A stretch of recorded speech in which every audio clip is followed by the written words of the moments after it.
He revealed a truth he'd carried alone for years, a truth that changed how the world saw him and how he saw himself. In this video, we're going to uncover what really happened behind that silence, the moments, the choices, and the private battles that shaped the legend. Stay with us. The answers are coming. Early roots, a small town and a big dream. Denise Jackson, Alan's wife, recalls meeting Glen Campbell at the airport and walking away with his business card. One small piece of paper set off a string of calls and first auditions for Alan. But the moment the doors cracked open, another tension appeared. Inside, the expectation was polish and format. Before he ever took the spotlight, Alan actually worked in the mailroom behind the scenes at the Grand Ole Opry, carrying envelopes down those back corridors and watching the genre from the inside. By 1991, he was inducted into the Opry. The same hallway, the same doors, only now they led onto the stage. A card and a contract can get you in, but his unvarnished sound was a risk. Would he be allowed to sound like himself in a place that asked artists to fit the mold? As people around him later recalled, this is when a rule set in for Alan: the song is more important than the decorations. Next, we'll show who tried to bend that rule and how Jackson answered. The breakthrough, a mailroom boy who changed country music. By the early 1990s, country was being polished for radio, softer accent, more shine. Against that backdrop, Alan Jackson released Here in the Real World. Reviewers called the record almost old-fashioned. Wanted and Chasin That Neon Rainbow were cut intentionally plain, with no extra gloss. Inside Arista, people were already whispering that the newcomer was too stubborn. He wouldn't rewrite lyrics just to fit radio. In the spring of 1990, a producer and a label exec reportedly argued over changing arrangements. In the end, the master was left as is, his first quiet win. Then the stubbornness went public. ACM 1994. Organizers pushed for lip sync. Jackson sent his drummer on stage without sticks, a silent message to the audience that the track was pre-recorded. CMA 1999. Live on air. He stopped his own number and sang George Jones's Choices in full, the very song others were told to cut.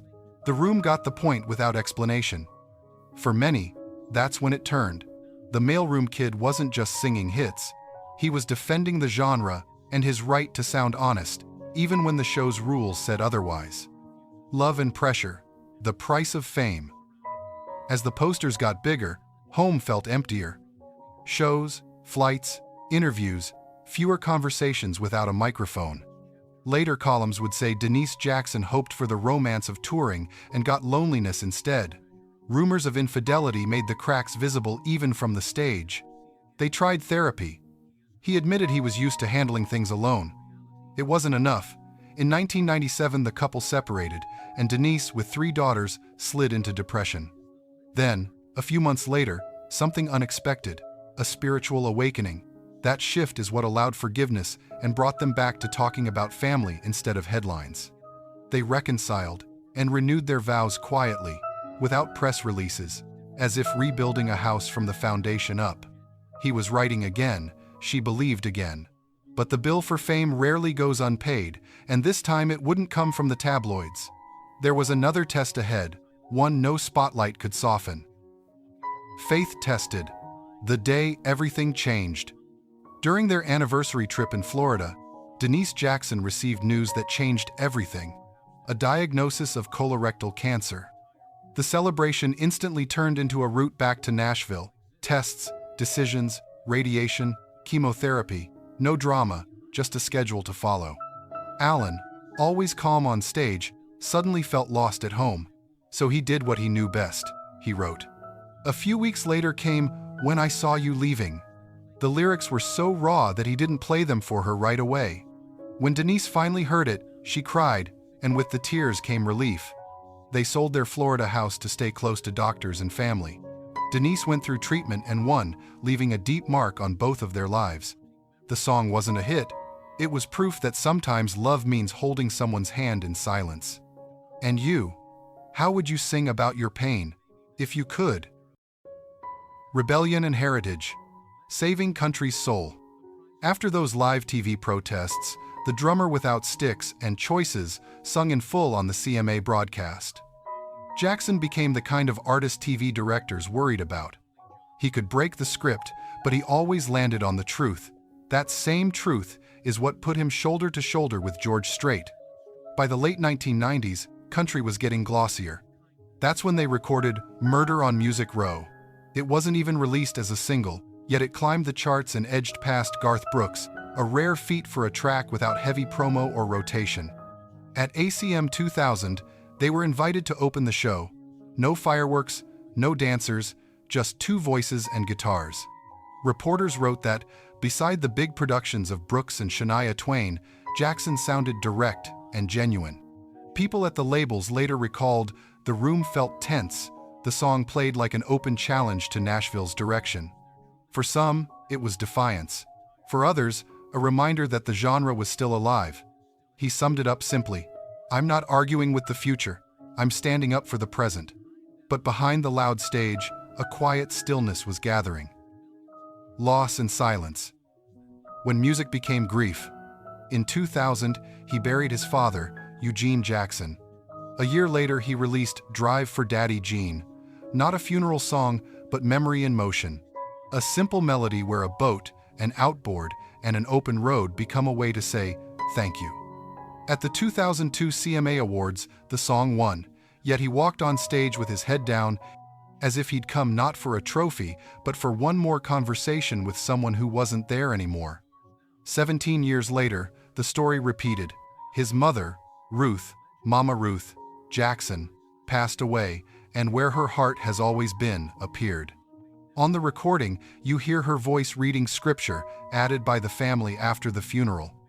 Then 2018 brought another blow, the death of his son-in-law, Ben Selectman, an assistant district attorney in Davidson County. After that, Jackson fell quiet for 6 years. Music stopped being craft and turned into prayer. Every chord felt like a careful step around the edges of silence.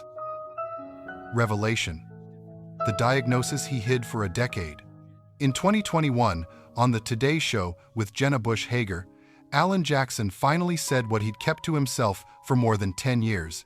He has Charcot-Marie-Tooth disease, a hereditary nerve disorder that undermines balance and coordination. Before that, rumors swirled online. Why did he seem unsteady on stage? Was it alcohol? Was it exhaustion? The answer was different. He explained the condition isn't curable and will likely progress, but keeping it quiet any longer felt like misleading the people who had always stood in front of the stage. Fans responded immediately. Messages of support flooded his pages. Some wrote that, for the first time, they weren't seeing a star, they were seeing a man. Alan put it simply, "I'm still blessed. I'm living, playing, and singing, just differently." Sometimes a confession is a song of its own, one you can't sing on pitch, but you can still hear in the quiet. Legacy Tour, Last Call. In early 2022, he gave the tour a plain name. Last Call, one more for the road. No slogans, no fanfare, as if he were inviting people home rather than to a show. From every ticket sold, $1 went to the CMT Research Foundation, the organization funding research into the condition he now lives with. By fall, Milwaukee's Fiserv Forum was full. Nearly 14,000 voices carried Remember When, and at the end of the night he said it quietly, "This is it. No effects, no dramatic pause, just a simple fact," and the crowd rose to its feet. The Milwaukee Journal-Sentinel wrote that the evening felt like living gratitude, a bow to the audience, to the stage, to time itself. He didn't leave the stage so much as walk through it, as if the music kept playing, not for a microphone anymore, but for himself.